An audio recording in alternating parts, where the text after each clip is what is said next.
அண்ணல் அம்பேத்கரை அவமதித்த உள்துறை அமைச்சர் அமித்ஷாவை கண்டித்து எதிர்க்கட்சி தலைவர் சிவா தலைமையில் திமுகவினர் கண்டன ஆர்ப்பாட்டம். இந்திய அரசியலமைப்பு சட்டத்தை வடிவமைத்த சட்ட மாமேதை டாக்டர் அம்பேத்கரை அவமதித்த ஒன்றிய உள்துறை அமைச்சர் அமித்ஷாவை கண்டித்தும் புதுச்சேரி மாநில திராவிட முன்னேற்றக் கழகம் சார்பில் இன்று காலை 11:30 மணி அளவில் கடற்கரை சாலை அம்பேத்கர் மணிமண்டபம் அருகில் கண்டன ஆர்ப்பாட்டம் நடைபெற்றது. ஆர்ப்பாட்டத்திற்கு மாநில அமைப்பாளரும் சட்டமன்ற எதிர்க்கட்சி தலைவருமான இரா. சிவா அவர்கள் தலைமை வகித்தார். அவைத்தலைவர் எஸ்.பி. சிவக்குமார், துணை அமைப்பாளர் அனிபால் கென்னடி எம்எல்ஏ, பொருளாளர் இரா. செந்தில்குமார் எம்எல்ஏ, மாநில இளைஞர் அணி அமைப்பாளர் எல். சம்பத் எம்எல்ஏ ஆகியோர் முன்னிலை வகித்தனர்.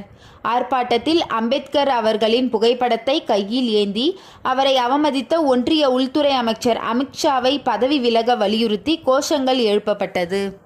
இதில் மாநில துணை அமைப்பாளர் குமார் தைரியநாதன், முன்னாள் சட்டமன்ற உறுப்பினர் நந்தா டி. சரவணன், தலைமை செயற்குழு ஜே.வி.எஸ். ஆறுமுகம், அருட்செல்வி, பொதுக்குழு உறுப்பினர் கோபால், கார்த்திகேயன், தங்கவேலு, வேலன், சண்முகம், ரவீந்திரன், இளம்பருதி, பிரபாகரன், செந்தில்குமார், மாறன், அமுதாகுமார், நர்கிஸ், தொகுதி செயலாளர் எம்.ஆர். திராவிடமணி, சக்திவேல், சீதாராமன், பாண்டு ஹரிகிருஷ்ணன், நடராஜன், சௌரிராஜன், சிவக்குமார், ஆறுமுகம், வடிவேல்,